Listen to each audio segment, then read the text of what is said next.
Yes, good morning, good morning. Yan, usapang ano tayo, radiator cap. Paano siya gumagana? Sama na rin natin yung thermostat. Ayan. Yan sa radiator cap, meron yung goma. Yan, ito yung nagsisil dito. Ayan, dito. Yun yung nagsisil naman dito sa ibabaw. Ito. Ayan. Ngayon ang trabaho nito, isil yung radiator. Then pagka na-reach na niya yung tamang pressure, aangat yan. Aangat. Ngayon papasok dito, babalik sa reservoir nyo. Reservoir.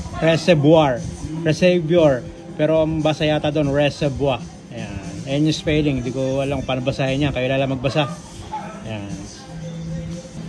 Then pagka nag-normalize na yung kanyang pressure, babalik na to. Isisil niya ulit yan. Ngayon, ang mangyayari ngayon, syempre, nagpakawala ng coolant yan papuntang reservoir. Ayan. So kulang na yung laman ng inyong radiator. So ang mangyayari ngayon, dito ngayon tayo magpo-focus. Yan, umaangat yan. Yan. Kung makikita nyo, umaangat yan. Medyo blurred lang. Yan, umaangat yan. Diyan dadaan yung coolant pabalik sa radiator nyo. Okay, gets? Pag tumaas yung pressure, aangat to. Pupunta rito yung coolant, papunta sa reservoir nyo. Then pagka nag-normalize na yung pressure, sasara niya, isisil niya yan. And then yung kulang na coolant, kukunin niya sa reservoir nyo. Pabalik, may butas yan dito. Yan. Kung mapapansin nyo, kung di ko lang may-focus Yan, may butas yan dyan. Yan. And then, pabalik dito. Kaya may ganyan yan. Alright, nagigets? Then may mga ibang radiator cap, yung mga kulay asul, alam niyo yung kulay asul, minsan sumusuka ng tubig yun, pinapapalatan ko ng ganitong klase kasi mas maganda sealing nito. Tsaka may mga rating yan, 1.1 tsaka 0.9, pero sa mga ganito, recommended ko is 1.1. Tsaka hindi rin recommended na pinupuno yung reservoir nyo kasi aapaw yun, susuka ng tubig sa floorboard nyo. Ngayon, kunyari, bagong build yung makina nyo, sumusuka ng tubig dun sa floorboard, pero hindi mo nag-overheat, check nyo to. Baka malambot na masyado to. Lalo sa mga nakakulay asul na takip, yung may metro dito, may gauge na Celsius.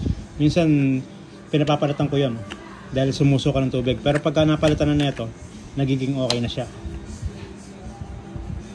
Ayan, punta naman tayo dito sa thermostat. Kunyari may hose yan, imagine nyo may hose. Bali, puno ng tubig. Ito papuntang water pump dito sa dito, water pump, may hose dyan. Pag ganyan yung tubig niya, ang flow niya is pag ganito. Papasok sa makina to, then dito palabas, pabalik sa radiator nyo. Ngayon, pagka malamig ang makina nyo, sarado yan. Hindi makakarating dito yung tubig. Pero may nakakarating pa unti-unti kasi may relief yan. May butas yan dyan. Ayun, ito. Ito nyo, may butas na maliit para hindi mag-build ng mataas na pressure. May bypass ng konti. Kasi pag uminit yung makina nyan, nagkakaroon ng pressure yan. Pagka walang butas yan, pwedeng hindi umangat, pwedeng hindi bumaba tong seal ng inyong thermostat. Alright, kaya may butas yan. Iba may relief sa ilalim. Pero ito, butas. Sa mga sasakyan, may relief sa ilalim. Pinapakawalan ng konti yung coolant pabalik ng radiator para hindi mag-build ng mataas na pressure to. Yung thermostat ito is nasa close position siya kasi malamig. Pero kunyari umaandar na yung makina natin, iinit tong head.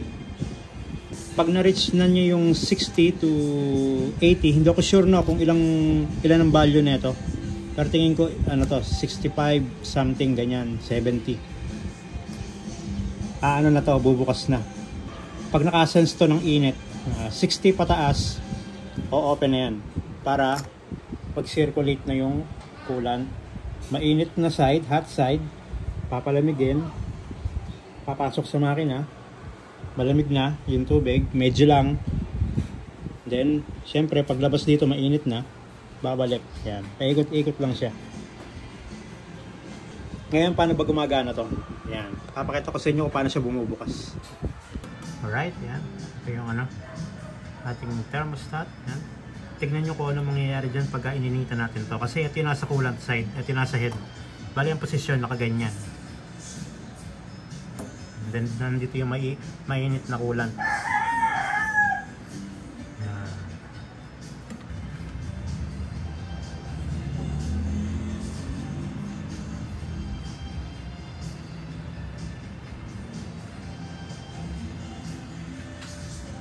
Napansin nyo, umangat.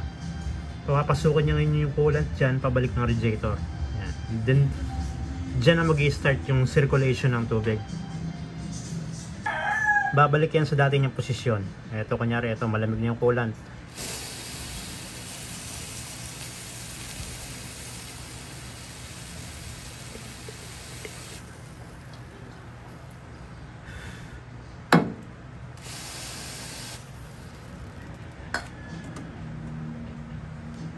Yan, malamig na ulit.